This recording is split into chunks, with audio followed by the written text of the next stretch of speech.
नमस्कार दोस्तों। आप सोच रहे होंगे कि यार ये शुरू में क्या वीडियो चल गया, राहुल गांधी खुद को कोड़े मारते हुए नजर आ रहे हैं। जी ये गलती से नहीं चला था, ये जानबूझकर मैंने चलाया था। ये आज का बड़ा एक चर्चित वीडियो है। मैंने इसे सोशल मीडिया पर भी शेयर किया था, ट्विटर पर भी इसको शेयर किया था। जो लोग ट्विटर पर मुझे फॉलो करते हैं उन्होंने देखा होगा। राहुल गांधी आज भारत जोड़ो यात्रा के दौरान एक जगह रुके और आपको पता ही है कि आजकल वो क्या कर रहे हैं। कुछ भी मिल जाता है तो वहीं पर शुरू हो जाते हैं। अब किसी गलत सलत जगह पहुंच गए तो कहीं उन्हीं की नकल करनी ना शुरू कर दें। खैर मुझे वो बात नहीं यहाँ पर कहनी चाहिए, लेकिन ये एक बड़ा ही क्या कहना चाहिए कि आज के लिहाज से आज के दिन ये बड़ा ही माकूल सा और बड़ा यथोचित टाइप का वीडियो मुझे नज़र आया।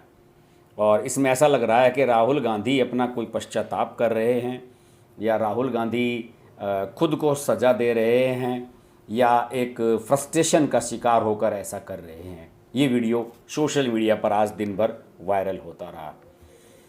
गुजरात के चुनावों का आज ऐलान हुआ है, और जो गुजरात के चुनावों का ऐलान हुआ है वो आज की सबसे बड़ी खबर है।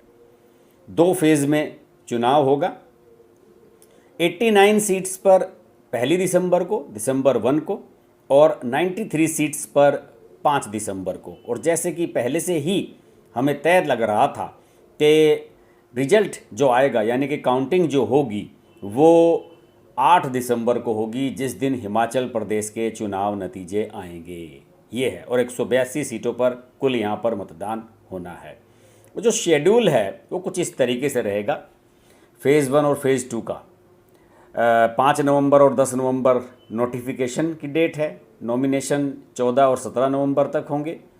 स्क्रूटनी होगी, जो नामांकन पत्रों की जांच होगी 15 और 18 नवंबर। और नाम वापसी की जो डेट है 17 से 21 नवंबर। और पोलिंग जो होगा वो 1 और 5 दिसंबर को, और दोनों ही चरणों का जो काउंटिंग होगी वो होगी 8 दिसंबर को। तो ये सिनेरियो है, और पूरा का पूरा शेड्यूल आपके सामने यहाँ पर नज़र आ रहा है। और कई और चीज़ भी सोशल मीडिया पर इसे लेकर चल रही हैं, कई डिटेल्स और भी मैं इसके बारे में आपको बताना चाहता था। और मैं आपको बता दूं कि यहाँ पर जो टोटल इसमें मतदाताओं की संख्या है वो 4,90,89,000 है, यानी कि 4,90,89,000 है। ये अभी हाल ही में कुछ वोटर्स यहाँ पर बढ़े भी हैं।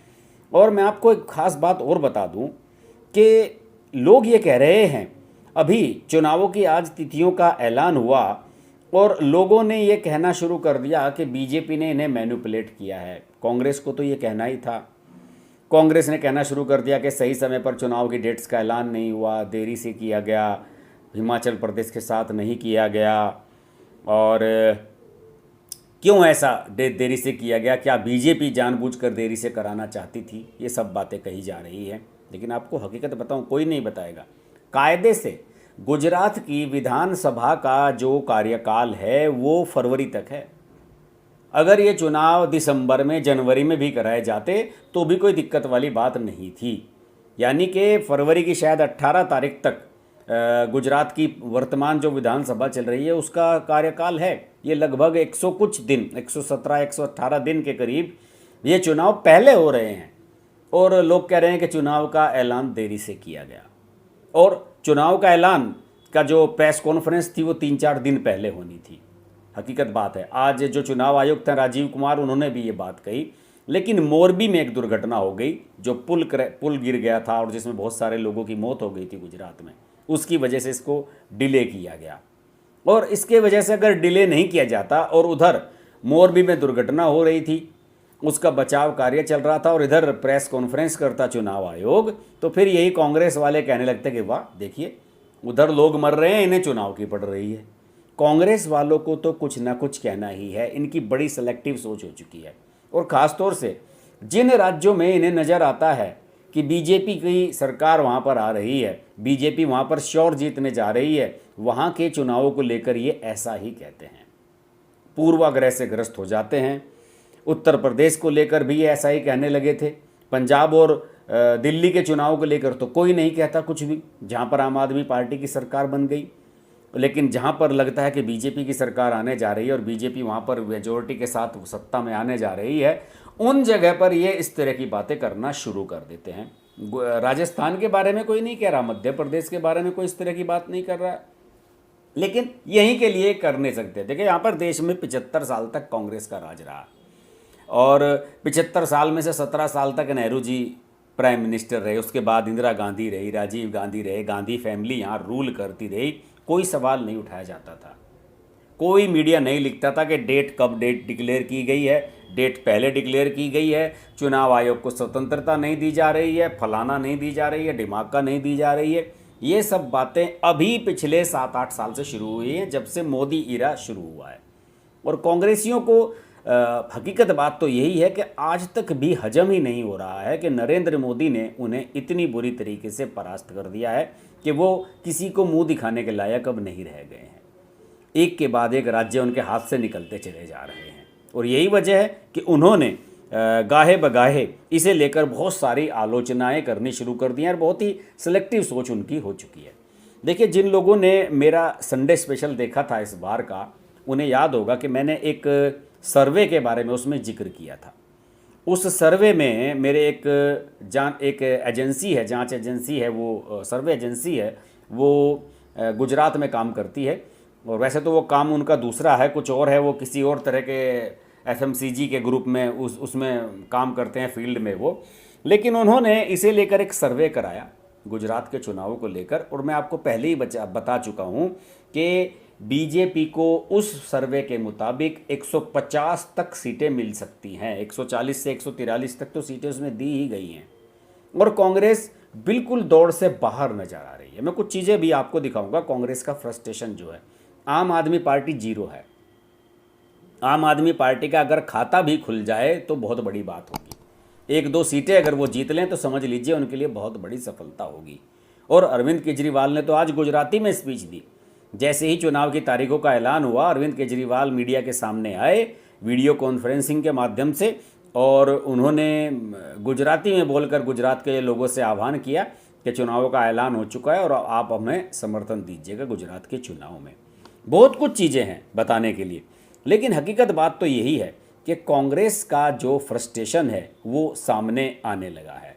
उन्होंने लगातार इस पर लेकर, देखिए अभी कुछ समय के बाद ईवीएम पर सवाल उठने लगेंगे, फिर वीवीपैट का मामला आ जाएगा कि वीवीपैट में जो है सही पर काउंटिंग नहीं हो रही थी, पर्चियां सही नहीं आ रही थी, ईवीएम की हैकिंग हो रही थी, इस तरह की बातें होंगी और अभी ये थ्योरी और बढ़ेंगी। 2024 का जब लोकसभा चुनाव नज़दीक आएगा तो और ज़्यादा चीज़ें बढ़ेंगी।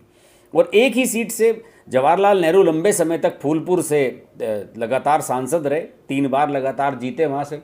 किसी ने नहीं कहा होगा कि वहाँ पर चुनाव में बेईमानी हुई। इंदिरा गांधी लगातार जीतती रही और अमेठी से लगातार संजय गांधी जीतते रहे, राहुल गांधी जीतते रहे, राजीव गांधी 2 बार अमेठी से सांसद रहे, 5 बार सोनिया गांधी सांसद रह चुकी हैं लगातार।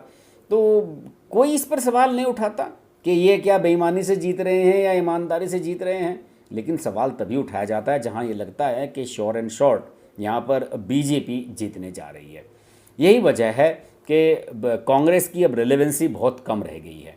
आज देखिए, पवन खेड़ा हैं जो कांग्रेस के नेता, उन्होंने आज मीडिया के सामने आकर एक वीडियो के जरिए अपनी बात कही। उन्होंने कहा कि गुजरात चुनाव की घोषणा कर दी गई है और इसके विलंब होने का कारण यही है कि प्रधानमंत्री को सरकारी खर्च पर अपने राजनीतिक कार्यक्रम करने थे। यहाँ तक कि मोरबी घटना का राजकीय शोक भी तीसरे दिन हुआ ताकि पीएम मोदी गुजरात में सारे रिबन काट सकें, ये उन्होंने आरोप लगाया।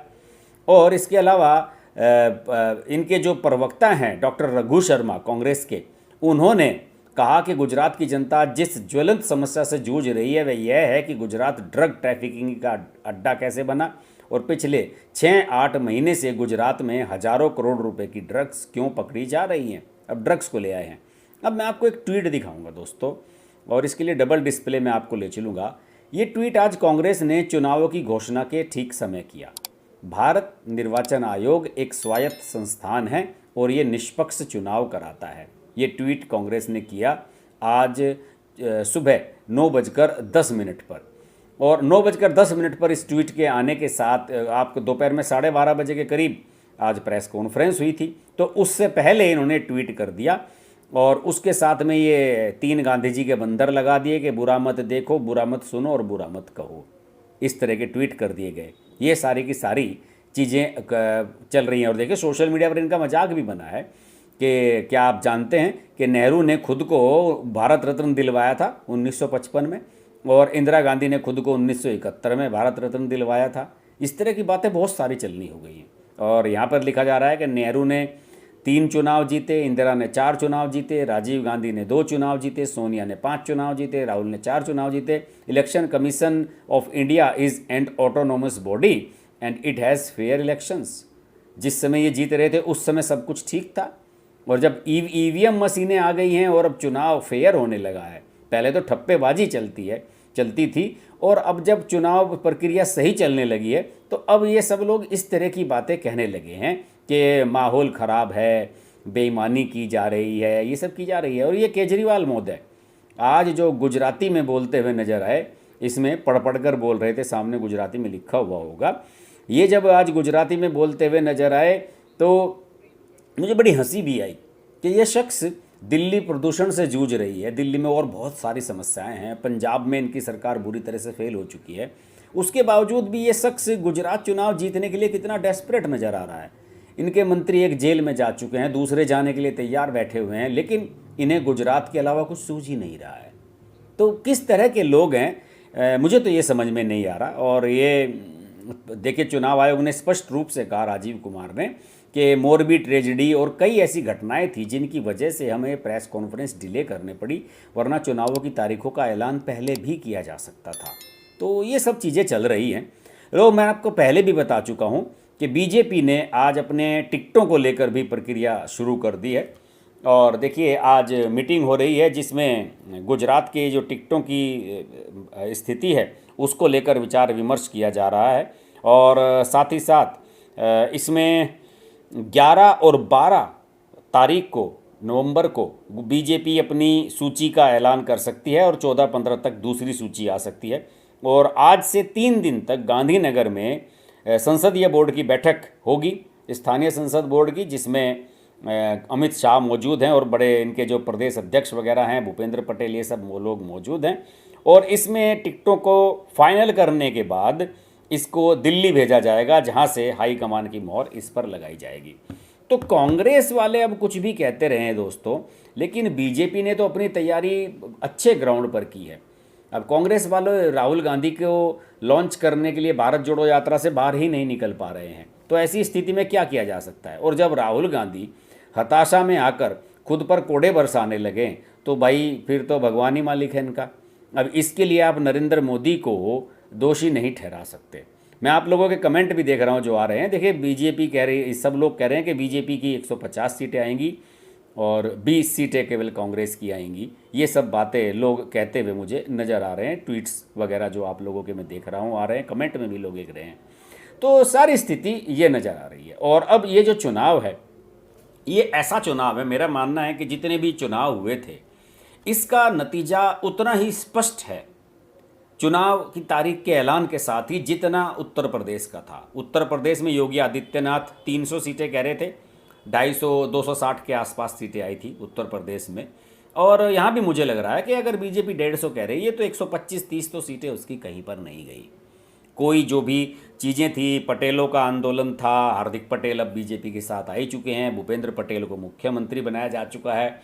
तो पाटीदार आंदोलन और पटेलों की नाराज़गी की जो बात हर बार बीजेपी के सामने राइज करती थी, हर बार बीजेपी के सामने चैलेंज बनती थी, वो कहीं पर नहीं है। काम बढ़िया हो ही रहा है।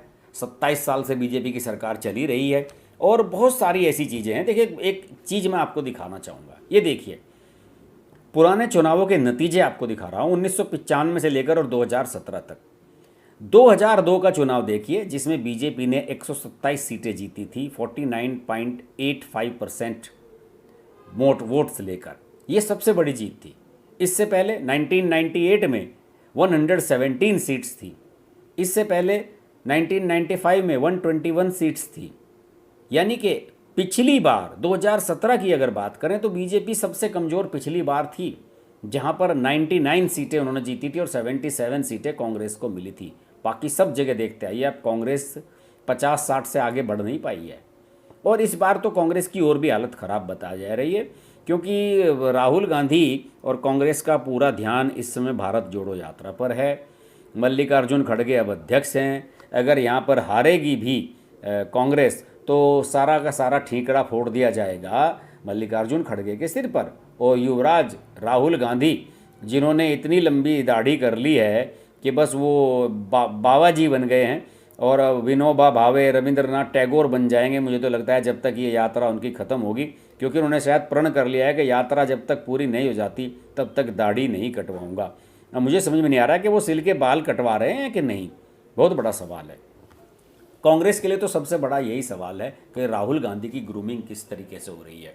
इस बार दाढ़ी बढ़ाकर कर रहे हैं, बाल बढ़ाकर कर रहे हैं, पदयात्रा करके कर रहे हैं, कोड़े बरसा रहे हैं, पता नहीं क्या क्या कर रहे हैं, लेकिन ना हिमाचल प्रदेश की परवाह कर रहे हैं और ना गुजरात की परवाह कर रहे हैं। और जब ये राज्य हाथ से निकल जाएंगे, जब यहाँ पर इनके चांसेस बिल्कुल ख़त्म हो जाएंगे और चुनाव बुरी तरह से हार जाएंगे, तो फिर कहने लगेंगे कि देश का चुनाव आयोग निष्पक्ष है, ये निष्पक्ष चुनाव कराता है, ईवीएम में गड़बड़ है, वोटिंग मशीनों में गड़बड़ है, वीवीपैट में गड़बड़ है। और फिर जब कुछ नहीं मिलेगा तो अखिलेश यादव की तरह कहना शुरू कर देंगे। अखिलेश यादव ने तो यही कह दिया कि हर विधानसभा सीट से 10-10, 15-15 हज़ार, 20-20 हज़ार वोट जो यादवों के थे और मुसलमानों के थे वो काट दिए गए थे। और इस पर चुनाव आयोग ने जब उनसे जवाब मांगा कि दिखाइए कहाँ से काटे हैं, एक आध सीट का तो दिखाइए, तो उसके बाद ठन गोपाल। तो यही है कांग्रेस का हाल। और केजरीवाल साहब तो अपना हैं ही मस्त, लगे हुए हैं अपनी धुन में, उनके तो काम ही यही है धुन में लगे रहना। गुजरात चुनाव के बारे में आज इतना ही। और गुजरात से अगर आप हैं, गुजरात के रहने वाले हैं, तो ज़रूर अपना फीडबैक दीजिएगा कमेंट के माध्यम से। आप सब लोगों से निवेदन है, गुजरात के लोगों से खासतौर से, अगर अभी तक चैनल को सब्सक्राइब नहीं किया तो तुरंत सब्सक्राइब कर लें, क्योंकि अब तो रोज़ाना गुजरात पर कुछ ना कुछ लाइव चलता रहेगा। मेरा जो दूसरा चैनल है हर्ष कुमार, उसको भी सब्सक्राइब करें। उस पर ऑलरेडी हमने गुजरात को लेकर कुछ वीडियो बहुत अच्छे बनाए हैं, और उस पर अब गुजरात का जो चुनाव बुलेटिन है वो भी शुरू होने जा रहा है, जैसे कि हिमाचल प्रदेश का चुनाव बुलेटिन उस पर रेगुलर आ रहा है, तो आप उससे भी जुड़िए। फिर होती है आपसे मुलाकात। नमस्कार।